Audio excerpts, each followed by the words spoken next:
Hello, everybody. Welcome into the Triple Threat Show. I am your host, Jeremy Lapidus. Today is a beautiful Monday, January 12th. Hope everybody had a great wild card weekend. Enjoyed all the football, all the festivities. It was an incredible weekend of football, and that's what we'll be talking about today. 4 out of the 5 wild card games that have been played so far have come down to the wire. The final possession, a back and forth lead change in the fourth quarter kind of day. It was an amazing weekend of football. The NFL delivers, as it always does. The college football semifinals are set after Indiana absolutely blew the doors off of the Oregon Ducks, 56-22. Just an absolute dismantling of the team from the Northwest. We're going to talk a little bit about the game tonight. The Texans take on the Steelers. It is a huge matchup, and they will decide who plays the New England Patriots. It is a huge day in the NFL. It is a huge weekend in the NFL, and we're going to recap it all. To help me out here today, my friend and co-host Mehrob Fatemi is here. How are you doing today? Week to start another beautiful Monday morning, and we're ready to go. That's what I want to hear, but let's start backwards. We're going backwards in time. We're going to make our way all the way to Friday night, go in reverse chronological order. There were 4 bangers in the NFL, but I will say that last game was a bit of a snoozer, Mehrob. The Patriots at home take care of business against the Chargers. That defense, overwhelming the Chargers offensive line. Justin Herbert in trouble all night long, doing everything he can to keep his team in it, taking punishing hit after punishing hit. The Chargers just 3 points up on the board. Their defense, I want to give them a lot of credit because they played really, really well as well. Neither of these teams could get anything going offensively. The Patriots make this game look a lot further away with a late touchdown to Hunter Henry to really put the game in its place. What did you make of this game? Talk to me. I know a bunch of your friends were at this one, Mr. Boston Mehrob Fatemi. Talk to me a little bit here about the Patriots and Drake May. It was a great game. I mean, when I'm looking at this one, you hit the nail on the head. It was not the final score ended up looking a lot wider of a margin than the game ended up being. As they were playing, it was a lot closer. When you were watching this game, it looked like a game that was just going to be like a 9-3, 6-3, a field goal by field goal kind of game. That throw by Drake made to Hunter Henry was crucial, was unbelievable down the stretch. But we also forget Drake May threw that pick in the opening drive to the Chargers. Granted, it was a tip ball inside the 10-yard line. The Chargers could have easily converted that into a touchdown. It could have been 16-10, keeping the Chargers into the game all night long. But the real big note of this one, I can't not say, was the defense. The defense showed up and showed out for the Patriots. Rob Spillane literally came out in the press conference after the game and said, players on the opposing sideline for the Chargers literally came out after the game and told us they didn't know what coverage we were running. They were running. Mike Vrabel was coaching circles around Jim Harbaugh all night. You saw it in every way, especially that last play by Milton Williams, sacking Justin Herbert with that iconic shot, going up to Mike Vrabel and busting his lip up. You can't ask for a more Mike Vrabel-esque play, a more Patriot play to sum up the season that this team has had, putting up unbelievable effort, scheming the team up correctly to play on a really good level, play at a really high level. Just the way that the Patriots played last night. Yeah, it wasn't the best offensive night, but the way that defense played, they can go toe to toe with anybody. I don't want to hear about the Texans. I don't want to hear about the Seahawks. The Patriots are right up there with the best of the defenses the way that they played last night. Oh, it was a really, really good game last night from that Patriot squad for sure. I do want to highlight more of that defense because as much as Drake May deserves his flowers for this season, this defense really was what made the difference. We've heard a lot of talk about the Patriots and their schedule, how it's the easiest schedule in 25 years, the easiest schedule in in the 2000, right? There are a lot of really valid criticisms about that. How are they going to hold up? And we saw how that defense is not just an easy schedule, Merchant Mehrob, but they're legitimately a great squad. There's a reason that they're blowing teams out. I know not necessarily these teams are the greatest, but they're still not struggling against them. And I think we're going to see how dangerous this team is. They are going to go up against, well, the I apologize. I said it wrong in the intro. They're going to be playing the winner of the Texans and the Steelers here. Uh, no, they're not. No, they're not. I said it Yeah. wrong again. They are going to be playing the three-seeded Bills rematch because they reseed in the NFL. They're rematching with the Bills here. The three-seed will play the two-seed in the NFC divisional round. Third time those teams meet. We have seen that matchup now twice in the regular season. They both won on the road. It's going to be in Foxborough again, Mehrob. What do you see in round 3 of these two AFC East heavyweights? Well, just so you know, Jeremy, they are playing the winner of the Texans and Steelers. They're the two Because, seed. The two seed should play the three seed here. but the Bills are the 6th seed. The Bills are the sixth seed. Nope. So the I, Bills are going up to play Denver. that's right. All right. I We're take back playing everything I've just said. We will be doing some editing. This is Good. live here. Uh, my notes It's are so all backwards. it's But so what do you think is fun. a better matchup for this team, the Texans or the Steelers? Here is where I'll go. Well, I'm going to be frankly honest, and I think we can both agree that it's 42-year-old Aaron Rodgers coming up to New England is the better matchup. I would take the Steelers any day right now over the Texans, the way that the Steelers are playing, and I'm actually going to pick the Steelers against the Texans. Quick sneak peek, we'll go over that game in just a little bit, but that game, just well, actually, we can just do it now. It's gonna be a really weird game tonight between the Steelers and the Texans. The Texans are a dome team. They're gonna be traveling up to Pittsburgh, playing in 30-degree weather, playing in a really, really tough environment in the playoffs. I think Mike Tomlin's going to scheme this team up to play really good football, and I trust Aaron Rodgers in the playoffs when he's not playing the San Francisco 49ers. I know that the Texans have the best defense in football, or one of the best defenses in football right now, but I'm not going to trust CJ Stroud and that young offense to go up into Pittsburgh later tonight in a cold environment in all those factors that I just mentioned, and being able to get a win like that. I'm picking the Steelers tonight. Quick fun fact: the for a a team that plays in a dome, going up into a 30-degree outside environment. Guess what their record is, Jeremy? What's their In the record, Mayrob? 1-15 in the playoffs. You telling me there's a chance? They're 1-15 when a dome team goes up into a cold environment like that. The the Pittsburgh environment. Pittsburgh is a really cold city. It's gonna be about 30 degrees windy later tonight. I'm rolling with the Steelers to get it done. I understand where you're coming from there, but they do say defense travels. Defense in a run game travels.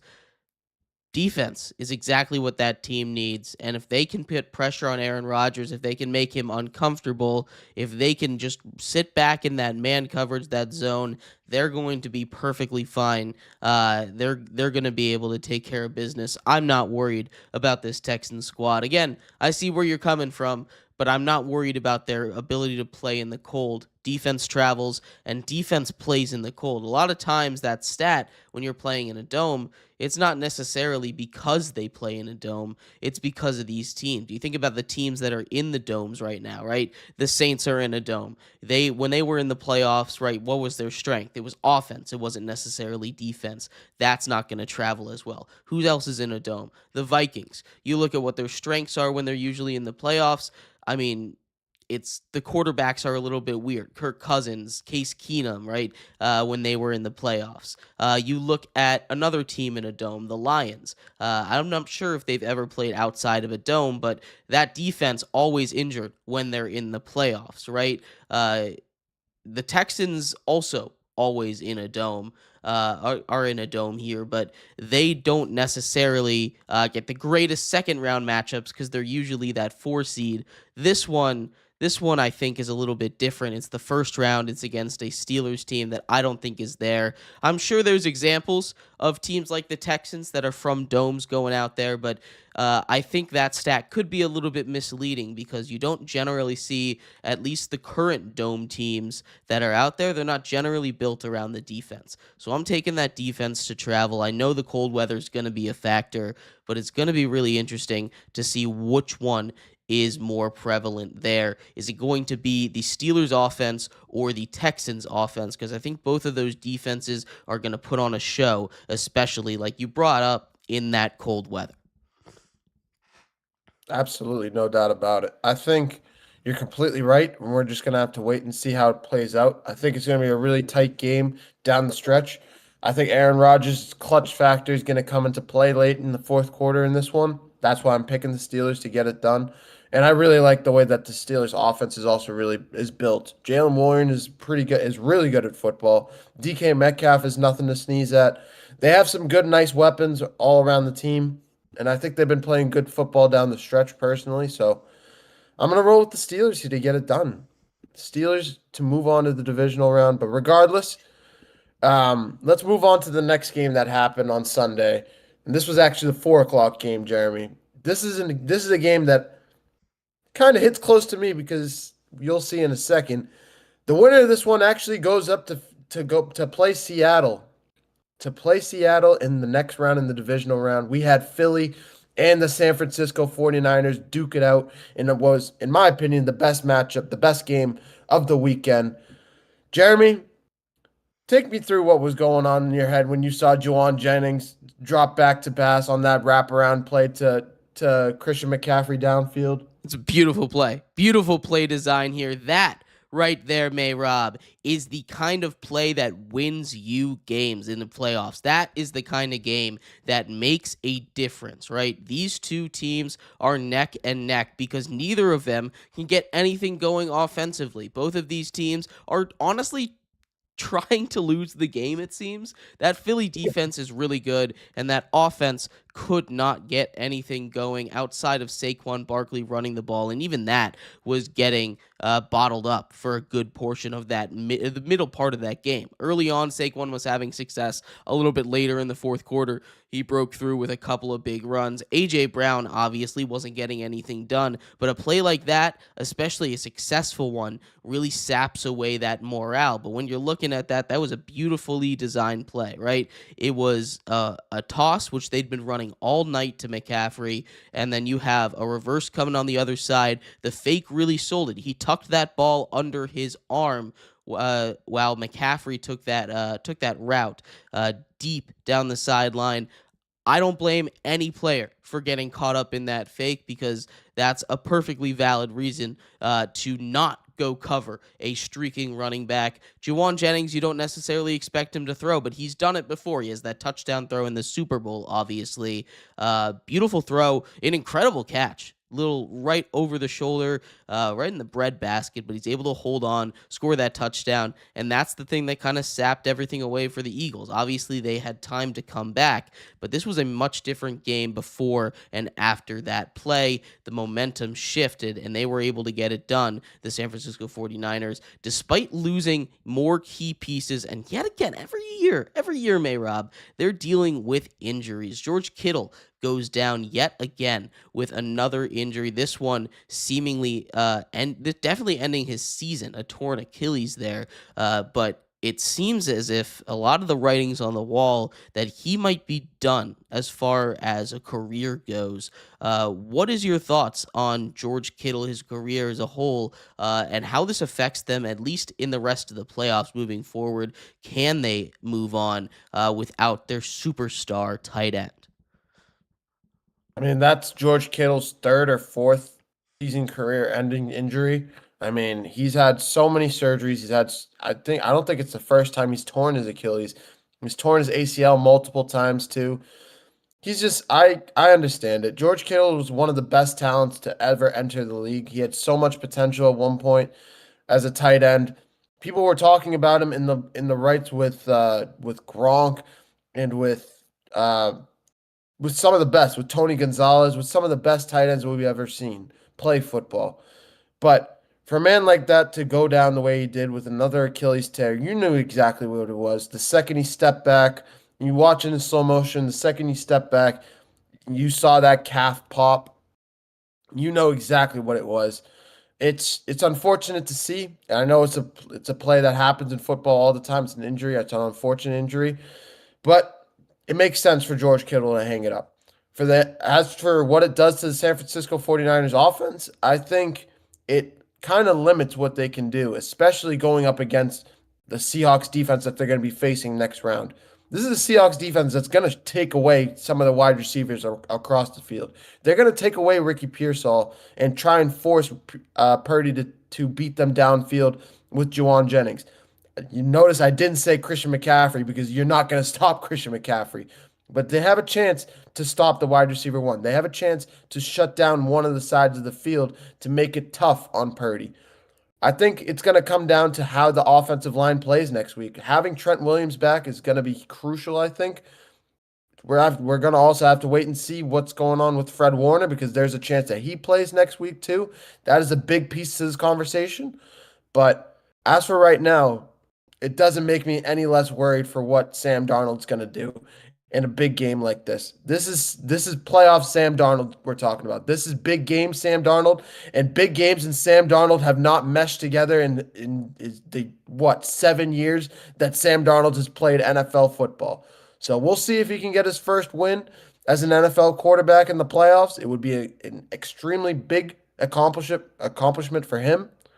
And yeah, let's see this NFC West trilogy go down. They're 1-1 in the regular season, so we're just gonna It's have to wait and see. is going to be a good one next weekend. I believe they would match up on Saturday.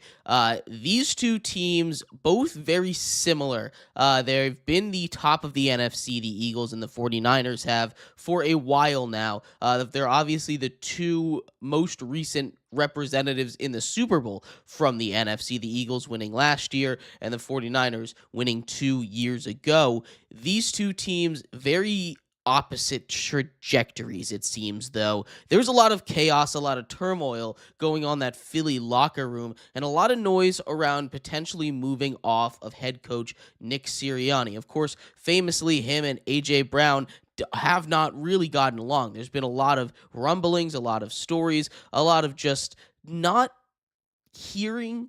not seeing the actions reflect what they're telling us is happening in that locker room, right? They keep saying everything's fine, they've got great relationships, and everything's all happy, and everyone loves each other in that locker room. But then you see them play on Sundays, you see what happens on the sidelines. AJ Brown getting up in the face of his coach yelling at him, right? That doesn't reflect on that. We hear, oh, it's all happiness and rainbows, and then you see fights and arguments and cryptic messages off the field with AJ Brown, and I mean with more players, but he's kind of the center of this. All the while, Jalen Hurts is his own kind of litmus test, I guess, that's how you'd put it when you're talking about football team and what you think of them, and I guess your ball knowing test right there, right? And I don't really know what the right answer is on him because he contributes a lot to a successful offense, but there's also clear limitations with Jalen Hurts, and you can expose that if a team isn't working together, if the run game isn't working, and if the play calling isn't great. We've seen it now when he doesn't have a great offensive coordinator that goes on to become a head coach somewhere. He just isn't that guy. They're going to win games. They won 11 games this year. They were a really great team. but I think that's a lot of the talent carrying rather than them being a team as a whole. And we saw that bite them in this playoff game. There's a lot of chaos, a lot of issues in Philadelphia, and we just kind of highlighted them all right there, or at least a lot of them. But we're going to start with that Nick Sirianni part because there's been rumblings, Mehrob, that he is on the hot seat. Now, I would understand a move to fire him, but I also don't think it's going to happen. I've seen a lot of people saying you have to. Reports are A.J. Brown went around hugging everyone in the locker room, seemingly as a final goodbye, but who knows what's actually going to happen. They're going to have their meetings with the coaches here, but if you were Howie Roseman, if you were Eagles ownership, would you pull the trigger on firing Nick Sirianni, or would you let it ride one more year in the city of brotherly love? To answer that question, I want to hit two things first. Before I would think about firing Nick Sirianni, there's two things I would do first. The first one you said, trade AJ Brown. AJ Brown just seems like he's had his time, he's had his fill of Philadelphia, and it's his time to move on from the city of brotherly love. He just hasn't been himself with that team. He hasn't been himself in the locker room. He's had some spurts where he looks like, oh, he could be back. He's playing good football. And then there's games like he had last night where he's dropping balls. He's getting into it with the head coaches. He's getting into it with the OC. And that's exactly where I'm going for the second thing. Fire your offensive coordinator. The inconsistencies of this offense all year long. We saw it in this game. We saw it throughout the NFL season where he just sometimes the Eagles look like world beaters. They look like they're the best team in football. Offensively, defensively, Saquon Barkley looks unbelievable. Jalen Hurts and Devontae Smith and AJ Brown are clicking on all levels. The offensive line is playing really good. They looked really good at moments, and then they also looked really bad at other moments. So I would think those two things first before firing Nick Sirianni. But to answer your question, yes, that's something I've been saying for a little while now. That Nick Sirianni does not have the pulse of the locker room very well. He's just a guy that has been plugging pieces in and out and had a really good team last year that won a Super Bowl. It just doesn't feel like he's the right coach for Philadelphia. It just does not seem he carries his chip on his shoulder for far too long sometimes. And even the city of Philadelphia understands it, has said it for a little while now. So I think those first two things should happen first, but Sirianni should go at some point. I don't think he's going to lose his job. I don't think so, especially after the last couple of seasons. He still had 11 wins this year. 11-win coach is not going to lose his job in the snap of his fingers, especially after winning a Super Bowl 2 years ago. It's not going to happen. But should it happen? Yes. I think if he has a bad season next year, if he starts off the season really slow next season, I think we could see a mid-season firing from them. Here's what I'll say: the potential reward of upgrading from Sirianni to John Harbaugh is out there, and I think that might be enough of a draw to potentially get rid of a guy like Sirianni that I don't necessarily think is a great head coach. But when you've got talent like that, as long as you don't mess up, it's pretty easy to be a playoff team. Outside of that, the conversation around Jalen Hurts is fascinating again because he is one of the more polarizing quarterbacks in the NFL, right? You look at his stat line here from this game, it doesn't stick out to you. This is not oh my God, Jalen Hurts did this. You're talking 25 for 30, 168 yards, and a touchdown, right? 28 for 35, excuse me. For 168 yards and a touchdown. That's an average of 4.8 yards per completion.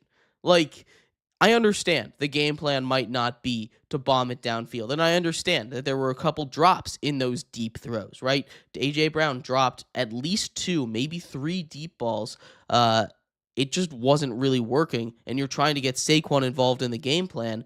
But the way to attack this San Francisco team should have been through some play action, which they're good at, right? But that wasn't working. The passing game wasn't working. You can say, "Oh, look at what he did on it with his legs." He didn't necessarily have the greatest game with his legs either, though. 5 for 14.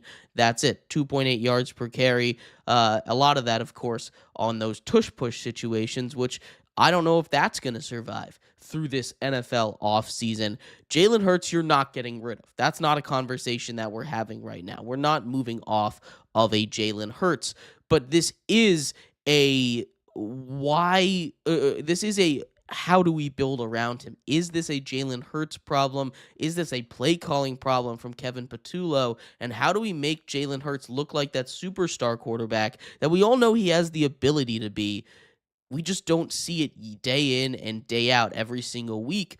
And I don't know why that problem is, because he's a good quarterback. And look, I'm not going to go into this whole tirade of defending a guy like Jalen Hurts, because he gets enough hate as it is, and we're not trying to pile it on here, right? He's a top 10-ish quarterback in the NFL, and I think that's a pretty fair spot to put him. But he's not in that elite spot, which puts Philly in a little bit of a tough situation, because you need him and you're not really going to be able to upgrade with him. He's a quarterback that can win you a Super Bowl, which is really what you want. There's no reason to upgrade, but I think there is a little bit of a ceiling with this if the talent goes away a little bit, if you lose a guy like Saquon, if the play calling takes a bit of a notch that we saw this season, and he needs a little bit more help around him than a lot of those other quarterbacks that can win you Super Bowls. I understand. I agree with you. I think there's some play calls last night, and there's we saw so many times on like 3rd and 13, 3rd and 7, 3rd and 8. The offensive coordinators calling for Jalen Hurts to go on a jet sweep on the outside for a quarterback sneak mid on like the 40-yard line, on their own 40-yard line. There's so many situations where you just sit there and you just scratch your head. That's why I say the offensive coordinator needs to go, because if they can get a good offensive coordinator in there, it can scheme their guys up open. Also, it would help if AJ Brown didn't drop those passes. I absolutely agree with you. And I think that's a big reason why I say AJ Brown should also go. I don't think AJ Brown's the worst wide receiver, but he's also proven himself over the last few years to be very inconsistent. He's had games where he's been a monster. He's had 120 yards. He's had like 8 receptions for 120 yards, and then he's had games where he's had like 3 receptions for 25 yards like he had last night. He's very, very inconsistent as a wide receiver. I think Jalen Hurts is a good quarterback. He uses his legs well. He's strong. He has the ability to throw it deep downfield decently accurately. I'm not saying he's Tom Brady, but he's an accurate-ish QB. If Caleb Williams is considered a good quarterback, I think Jalen Hurts should be considered a good quarterback, in my opinion. So I think he can throw the ball pretty well. He can do it well. He just needs to be in the right system to do so. And we've seen good systems. If Sam Darnold is in a system where he can go out there and have 14 wins and lead the Seahawks to the number 1 seed, you can get Jalen Hurts a guy. I promise you. There's a guy out there. There's an offensive coordinator out there for every quarterback. It's like a bad marriage out there right now in Philadelphia. That's the best way to describe it right now. So, um, Jalen Hurts will be fine. We're in agreement that we're not having that conversation that Jalen Hurts needs to be traded. Nick Sirianni needs to be fired, if anything. The offensive coordinator needs to be fired, if anything. But if you can get another wide receiver in there, get some young talent to grow around Jalen Hurts, and continue to keep that offensive line, keep that core nucleus with Devontae Smith and Saquon Barkley, I think you have the pieces to be successful. I think you just need to switch them up a little bit. It's going to be very interesting to see as the 49ers move on in the playoffs. Let's also move on with them to the Sunday morning game. I should say, I guess early afternoon game here, as the Bills took on the Jaguars down in Duval County, as the Jaguars, who were red hot, ran into Josh Allen superhero Josh Allen mode activated, and he got it done. 2 rushing touchdowns for him. One of the most impressive tush pushes that I have ever seen. Finishes with 273 yards passing.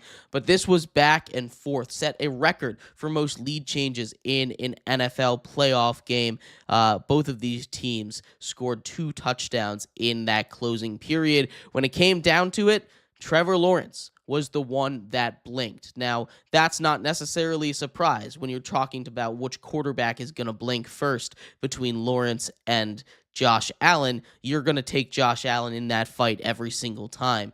But these two teams, neck and neck, down to the wire. An incredible football game. Cam Little misses a field goal at halftime that maybe he shouldn't have even been allowed to take. Arguable there. You got a little bit of a ball don't lie situation. But these two teams going head to head, point for point, tit for tat there. These two teams playing really good football. The takeaway here, Josh Allen, can he carry this team to a Super Bowl despite its obvious flaws and weaknesses? Because this is a Bills team that is in no ways perfect. I would say that this is the worst Bills team in recent memory that has made the playoffs. There's a reason that they're a 6 seed, not at the top of their division. I know the Patriots playing great football, but this is a Bills team that is equally playing great football. They're just not, they didn't have it all season. And there's obvious weaknesses. Again,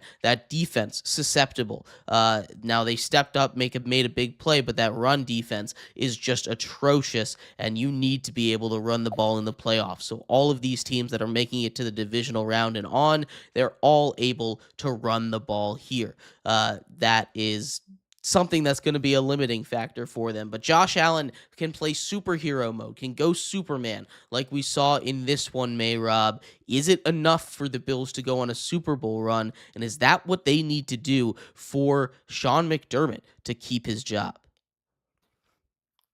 I think so. I think the Bills right now are probably the one of the most dangerous teams in the AFC. I would put them right up on par with the best of them right now, with the Broncos, with the Patriots, and probably whoever comes out of the Steelers and Texans matchup. Whoever's left in the playoffs is equally as dangerous to win the Super Bowl. That's how weird of a playoff outlook we have right now in the NFL. Every team is out there playing with house money, essentially. Everybody's on the same level, I would say. So when I'm looking at this Bills team, you're absolutely right. The run defense, they gave up way too many yards to Travis Etienne. I was trying to pull up the numbers here while we were talking, or while you were talking, I should say. I mean, Etienne, the Jaguars combined for over 100 yards, like 130 yards rushing, 120 yards rushing. 67 for Etienne, 51 for Tootin, and even Trevor Lawrence getting involved there with 31 yards himself. When you look at it all together, and even receiving wise, this Bills defense was incredibly porous all day long. Parker Washington with another 100-yard game. When you look at the breakdown of that game, wasn't a great defensive game at all for the Bills. What changes it, what makes you gloss over all of that was the game-saving play, the game-saving interception that sealed it for the Bills. The Bills played pretty much up on par with the Jags all day long. The Jags looked like they were going to win that game solely because of how good that offense was playing. But for the Bills to show up and not have to rely on James Cook as much as they did is what was the deciding factor for me. The way that they were able to overcome that, the way that they used Kincaid, Dawson Knox, the way they were able to use Khalil Shakir on the outside, you got to give all the praise in the world to Josh Allen, the way he was able to play. Still throwing for 275. I mean, that offense was playing lights out all day long. And that last play where they were using the tush push, it wasn't really a tush push, but the way that Josh Allen was able to get into the end zone for a 10-yard QB sneak on that last touchdown was incredible. It was one of the more iconic shots of the playoffs that we've seen. It was a great game all around. I think the Bills are going to be going up to Denver next round, and I think they're going to get the best of Denver. I think they're going to make it to the AFC Championship game.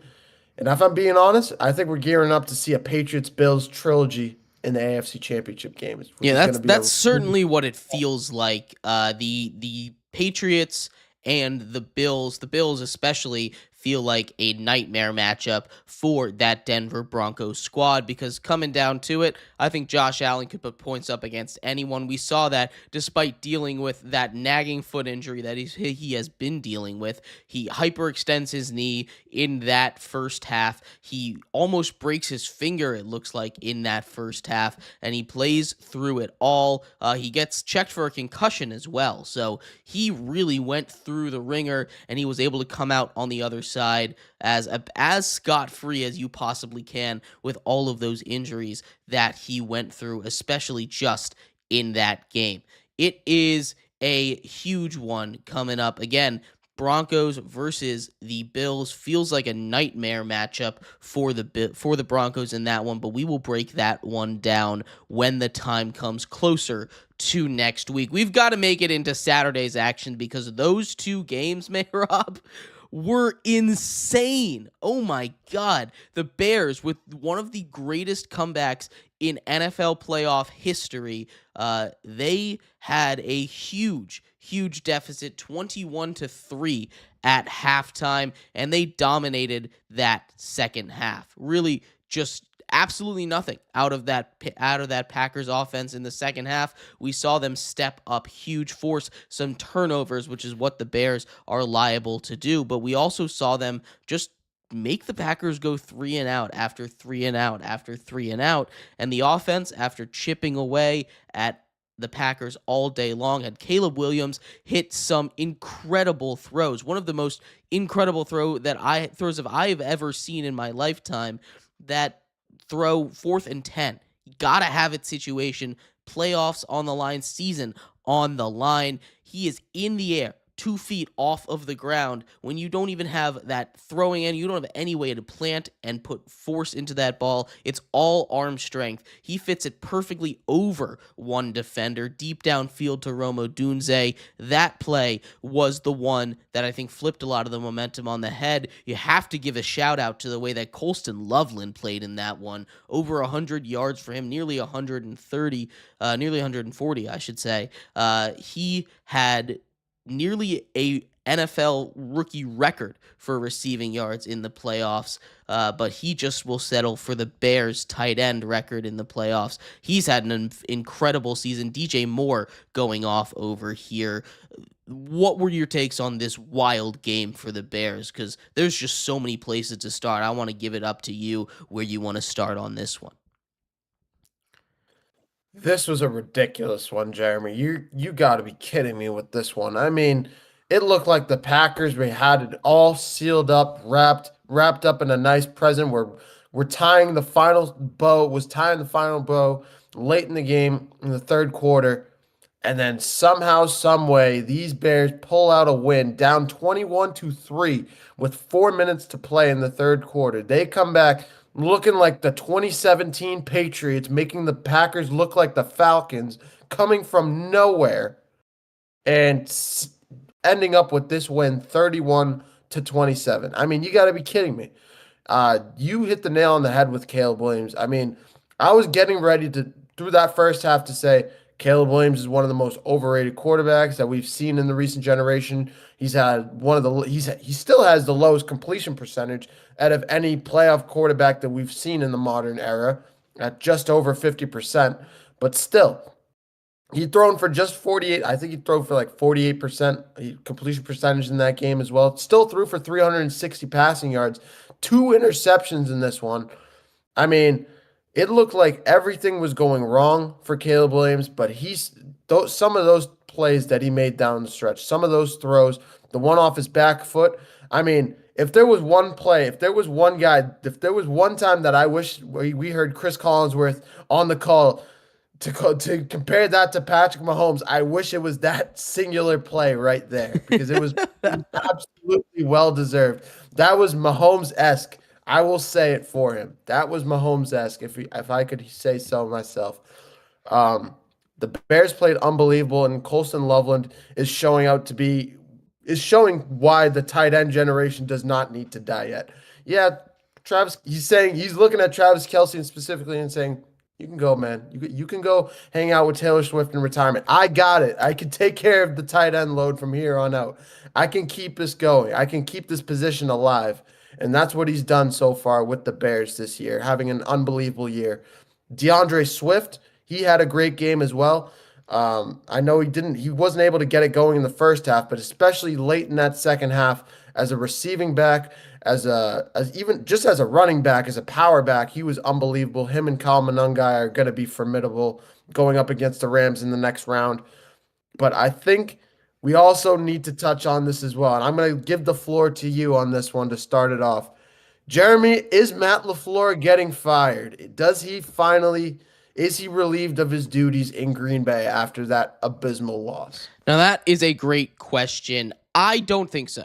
And let me tell you why here. There are a couple of valid reasons, if you're a Packers fan, to want LaFleur fired. The way that that team collapsed down the stretch, the way that Jordan Love's seemingly's development has stalled a little bit, and a lot of the issue, I think, comes with injury. And I know you can't just say that magical buzzword in the NFL and everything is saved. The day is saved. It's not your fault. It's this mysterious injury bug. What are we going to do about it, right? You have to be able to deal with the circumstances as a head coach, but the Packers were dealing with offensive line issues, injuries all season long, and they were still successful. They were dealing with injuries to the wide receivers. Christian Watson, who ended up being their number one weapon down the stretch, missed almost all of that season because he tore his ACL late into the NFL season last year, week 18 of the NFL season. Jaden Reed, who was one of their deep threats, and we know how much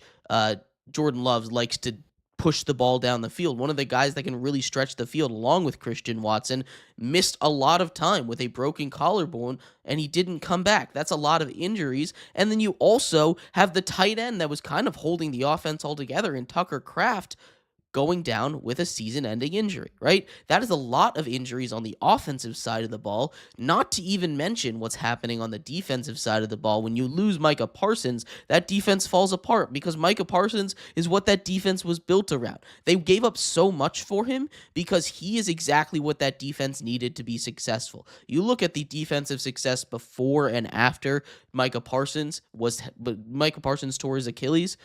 It's night and day. There's not, you can see it with your own eyes. You don't need the stats to tell you. You can see how the Packers are getting run through by the running games of the other teams when he's not out there. You can see how much time the quarterback has in the pocket when he's not out there. This is not a Matt LaFleur problem. And look, if this was the second or the third year that the excuse of injuries are holding them back, then you can have that discussion to fire him. But as it stands right now, LaFleur is not the problem in Green Bay. You just need to run it back, be healthier this time, and you need to be able to deal with it. This is now contingency plan territory, right? You have to be able to pull what Kyle Shanahan pulls in order to save your job. He's on the hot seat, but he's made the playoffs every year. This team has been competitive. He's navigated a successful quarterback transition from Aaron Rodgers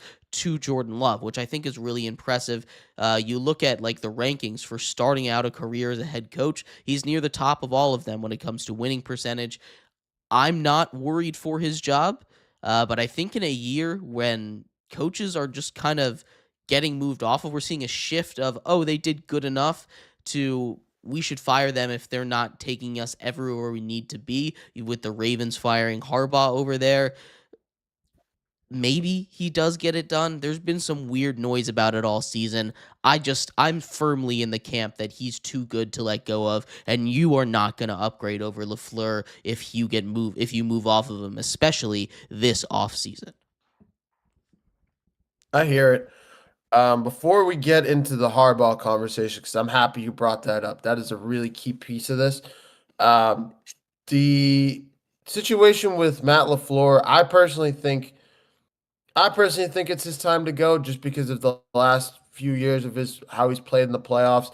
If you think all the way back to 2021. Think back to the Bucks and Packers NFC Championship game that was up in Green Bay with Aaron Rodgers.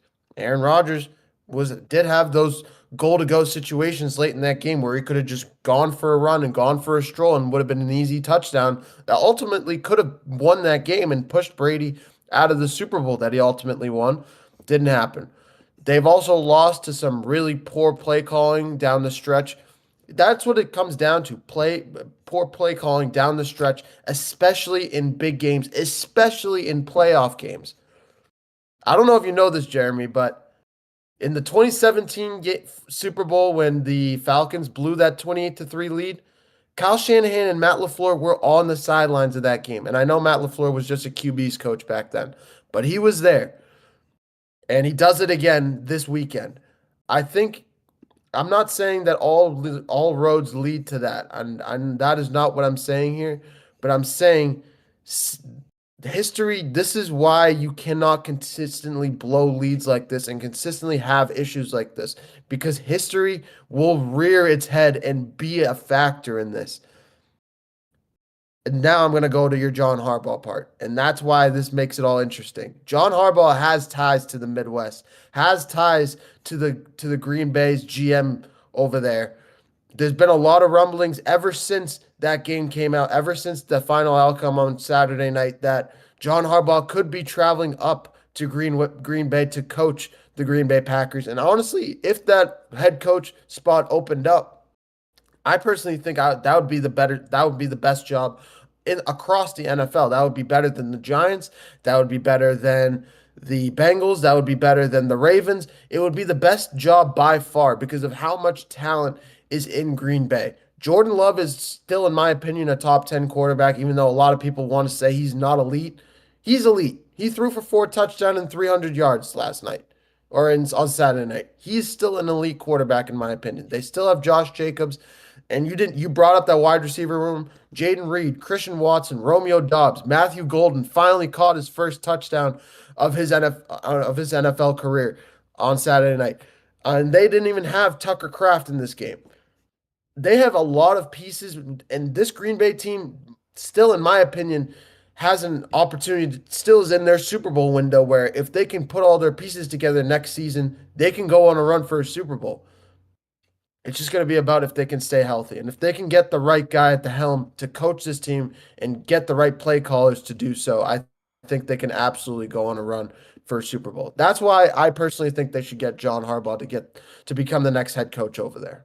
Yeah, I see what you're saying, and I think John Harbaugh would do a lot for this team.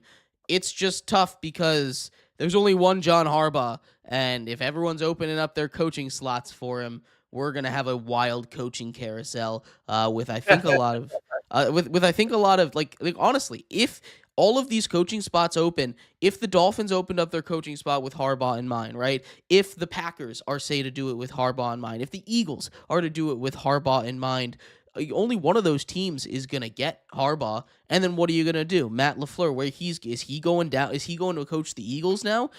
Where is Nick Sirianni going? He probably won't get another job, but who knows? He has the pedigree of success. Maybe some team like the Browns hire him. You're going to get this true coaching carousel happen because they're scrambling, and you don't want to be that team left with the last man out. If you are going to fire a guy like LaFleur, you need to have guarantees and 100%ities that he is getting hired by the Green Bay Packers. I just don't feel comfortable with how many jobs are open and how many good openings there are or potentially could be after this one to go and make a move like that yet.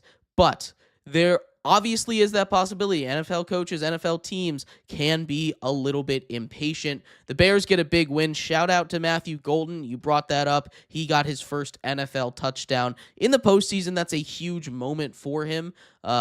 This was a game that really went back and forth. I think the Packers, if they had a guy like Micah Parsons, in this game, they win, and it's not even a contest. But the Bears got some magic in them. We'll see if they can keep it up. They play the Los Angeles Rams, who played in the game before them, the first game of Wild Card Weekend, and they were able to come back against the Carolina Panthers. If there's one thing you can say about Bryce Young, my friend, it's that he keeps it close. He will always keep it close against these good teams. They were able to win, obviously, against the Rams last time out. The difference in this one, Matthew Stafford didn't fumble the ball on that final drive. 31-34, the final score between the Rams and the Panthers when these two teams met up last time, 31-28. So literally the difference between the two games is that final drive by one Matthew Stafford. Now, of course, there were other differences between the games.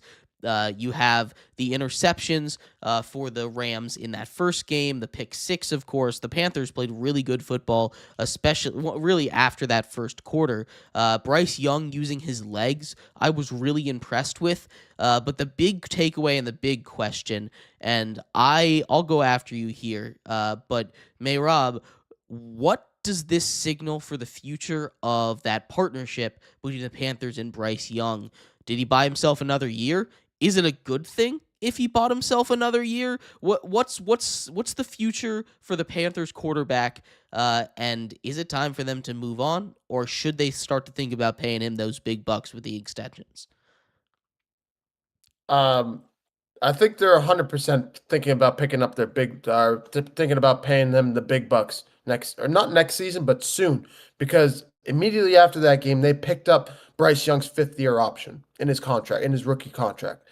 This is Bryce Young's team for the next 2 years at least. This is Bryce Young's team until he starts tanking and starts showing that he can't be that kind of a quarterback. And I think they have a nice young team growing over there in Carolina. They're showing why drafting is still incredibly important in the NFL because of the type of team that they've drafted. On the defensive side of the ball, the amount of talent that is in that secondary with J.C. Horn leading the helm. On the offensive side of the ball, Bryce Young, they have Jared Coker, they have Xavier Legette, they have so many pieces across. They have Tet McMillan, all drafted by the Carolina Panthers. That team played their absolute heart out in Carolina last night. And I think if we had any doubt that if we already had knowledge that the Panthers were coming, especially with the way that they played last season at the tail end of the season, going on a 5-game win streak to close out the season, the way that Bryce Young was playing, we had a feeling that they were going to win the division. They come out, win the NFC South, and then they push the LA Rams on Saturday night all the way to the brink and force the Rams to go on a game-winning drive to win the game. I mean, you have to give Bryce Young all the credit in the world. He still threw for 260. Chuba Hubbard is an unbelievable running back. He's going to have a better night than he did that night on Saturday afternoon. I think this is a really young Panthers team that is going to continue to grow around one another. They're going to continue to draft well. They have a really bright future. And I think Bryce Young is going to be one of the future quarterbacks in the league. If Caleb Williams is continuing to play really well, I think Bryce Young is up there with them. I think he's going to continue to be there, and the NFC is going to need to pay attention to Carolina because they're going to be around for the next decade for sure. Yeah, I'm not sure I'm that gung-ho on Bryce Young. I'll give you my thoughts in a second, but breaking news from Adam Schefter here. The Packers are expected to try and work out a deal in the coming days to keep head coach Matt LaFleur, so he is not going anywhere yet. Looks like they're trying to extend him. This is breaking news from Adam Schefter just now. Matt LaFleur will not be out as the head coach of the Packers. He will be back. Let's get back to Bryce Young, though, because I do think this is a really important conversation to have. Because he, again, I'm not going to say like Jalen Hurts, but in the same vein of Jalen Hurts, Mehrob, is another litmus test when you're talking about NFL quarterbacks. And again, maybe he's not necessarily the border between a tier of quarterbacks, but he's a guy that has been successful everywhere he's gone. He's now led the Panthers to the playoffs for the first time in a decade. I'm going to call that a success. But has he shown enough for me to say, here, Bryce Young, I'm going to give you $55-60 million? Absolutely not. I'm not comfortable paying him that much money. He's a guy that, like I said, if there's one thing about Bryce Young, he will keep you in the game. That's not necessarily the recipe for success when paying a quarterback. You look at quarterbacks that will keep you in the game that have gotten paid recently. You're talking about guys like Trevor Lawrence, who it worked out this season, but it hasn't necessarily worked out in the long term. You're talking about guys like Tua Tagovailoa, who that one hasn't quite worked out. He kept you in games, but you need the talent around him for them to be successful. You're looking at guys like Jared Goff, no playoff success for him. I mean, you have the talent there. He can keep you in the game, but he's not going to win that game. Brock Purdy, again, he can keep you in the game, but when it came down to the big moment, it wasn't Brock Purdy making that play. It was the rest of that team, that talented team making the play and the coaching, right? These are guys that have been paid 55 plus, 50 plus $1 million to keep their teams in the game. And they're doing a great job keeping their teams in the game. These teams are successful. No one is arguing that they're not successful, especially not me. But they're not worth 55. They're not worth 53. They're not worth $50 million. And if you're trying to build a Super Bowl team, you see it happen with really everyone around the league where you get that constraint. If you can get him on a Baker Mayfield deal, if you can get him on a $40 million deal or $35 million deal, do it. That's the kind of deal that you should get him on. He is not a $50 million a year quarterback, and that's the kind of distinction. If you can get him at the price, I'm happy for it because I think he's got another level to go to. He has these moments, but there are obvious limitations in his game. The shortness is an issue. Like, I'm not going to sugarcoat it here. He can't really throw over the middle of the field with the most consistency because the offensive line is a little big. He's athletic, but he's not the most athletic, right? He has the ability to escape, but he's not a guy that's going to be dynamic in the run game. And you saw him use his legs really effectively against the Rams, so I'm not trying to take away from him. He's good at just about everything, but he's not really great at anything.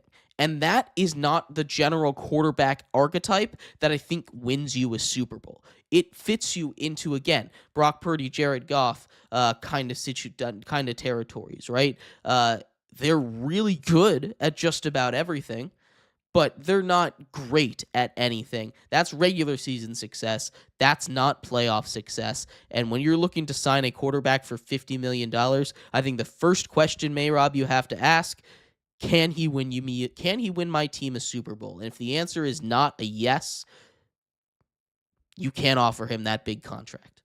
And you need to think about moving on. I'm gonna be. I think you bring up some great points, especially bringing up his height. I completely understand. Especially, I think he needs to work on his accuracy down the middle of the field, and some of it is because of his height that he can't see over the middle of the field because of how tall the offensive linemen are. I think you're completely right.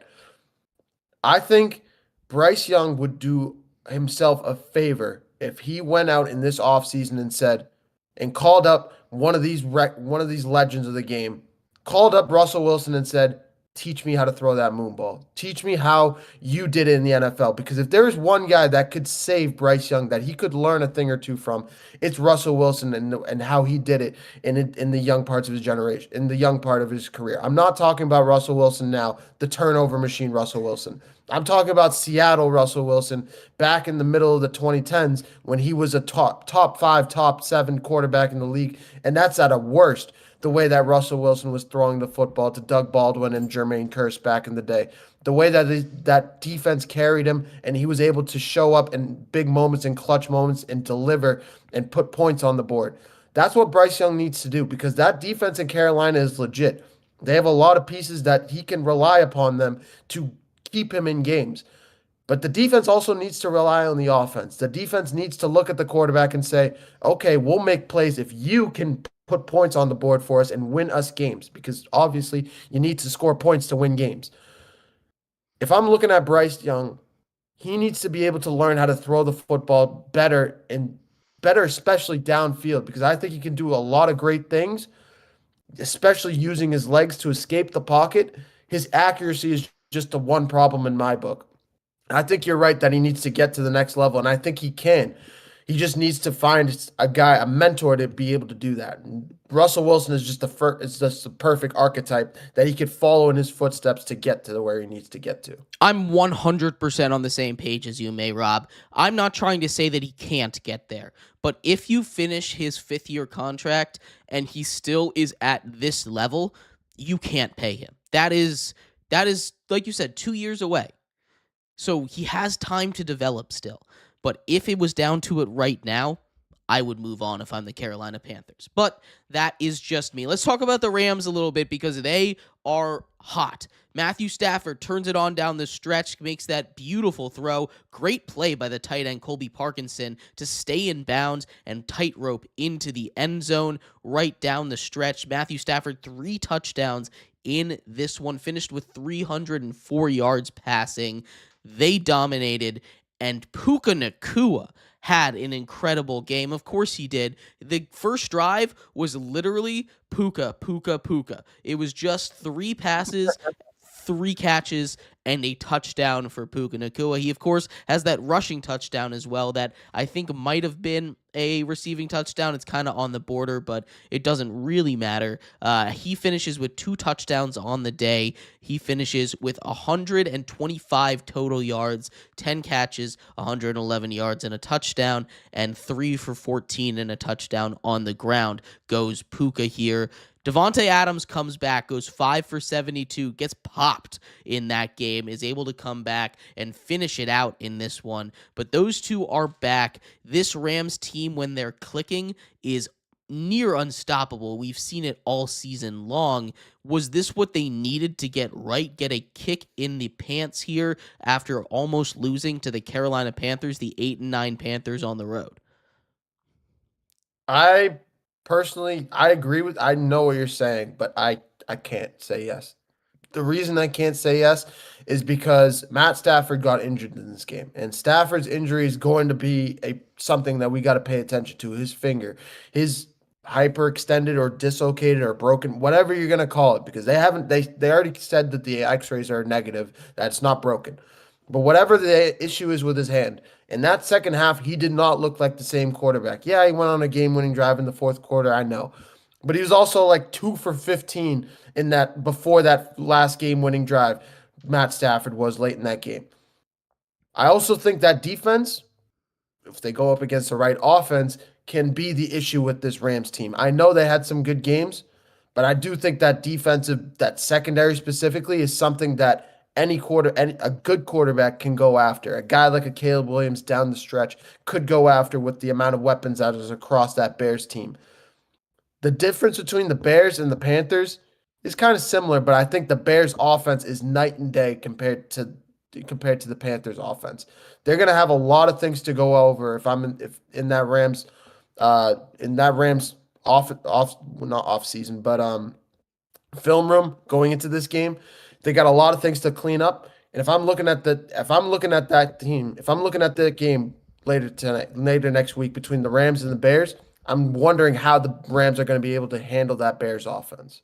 It's just going to depend on if that Bears offense can be consistent. We will break down more of that game again as we get closer to the weekend. Saturday and Sunday, the NFL divisional round games, 2 on Saturday, 2 on Sunday. We have a game tonight. We previewed that earlier in the show. You have the Steelers. I'm taking the Texans tonight, but it wasn't all NFL from this weekend. We had a second college football playoff game, and this one not quite as wild as that first one. Indiana came out swinging. First play of the game, pick 6. JMU legend D'Angelo Pons goes in for the score. Takes a little bit of contact, kind of intentionally there, and that sets the tone for the game. In this game, it was whoever was going to make mistakes was going to lose, and when you make a mistake on the first play of the game and immediately a pick 6 and you're in trouble, that is not the way to go. 35-7 at halftime. Final score 56-22. Fernando Mendoza, 5 touchdowns, 3 incompletions. That is, in a sense, not good. In a sentence, not good. Excuse me. Not good for the Ducks, I should say. Amazing for Fernando Mendoza. Not good for the Hurricanes either, who they will be playing next Monday the 19th. But we'll preview that game again as we get closer to it. The Indiana Hoosiers dominate. Kurt Signetti continues to have one of the most legendary coaching jobs in all of college football history. What he's been able to do, turning what at the beginning of the season was the losingest program in college football history to undefeated heading into the college football national championship game. Talk to me about that game, Mehrob, that Indiana absolute blowout of the Oregon Ducks. That was an unbelievable game for Indiana. That showed how good Indiana is and why they're the favorites to win the college football championship. Because when you look at the other game, Ole Miss and Miami, those two teams scrum it out. It was so close all the way through. It took a Carson Beck heroic rushing touchdown to end up sealing the game, and even then, Ole Miss still had a chance, had a play in the final seconds to go for a 35-yard touchdown throw, and unfortunately, Chambliss could not make that play. But when you're looking at this game, it was just a completely different script. Indiana showed up from the opening kickoff. Pick six by Dante Moore. Fernando Mendoza only having 3 incompletions the entire game, 5 touchdowns. Kalen Black having 2 touchdowns of his own. When you look at this game through and through, the Hoosiers just came to play, and the Ducks were left in the dust from the opening kickoff right from the get-go. So, I mean, 35-7 at halftime, 21-0 second quarter in favor of the Hoosiers. It was just Indiana's day, and Oregon just got outclassed. When I'm looking at this now in the national championship game, it's hard for me not to pick Indiana going up against Miami. I know Miami has been a giant killer, to say the least, with how they played all season long, all playoffs long. I'm not counting them out by any stretch, but it's hard not to say Indiana's not the heavy favorite, the landslide favorite right now. No, they absolutely are the landslide favorite. Opening lines looked like 7.5 points favored for the Hoosiers. It's going to be a big game next week in Miami. We will be with you through it all. But thank you, everybody, so much for tuning in to today's episode of the Triple Threat Show. We will be back normal time tomorrow. That's 8:30. Give us an extra hour of shut-eye here. We will see you then talking more NFL. Winners and losers from Wild Card Weekend. We'll talk, of course, about the game that's going to take place tonight, I should say. But we'll preview it all on the next one. I've been your host, Jeremy Lapidus, joined by my friend and co-host, Mehrob Fatemi. We will be back tomorrow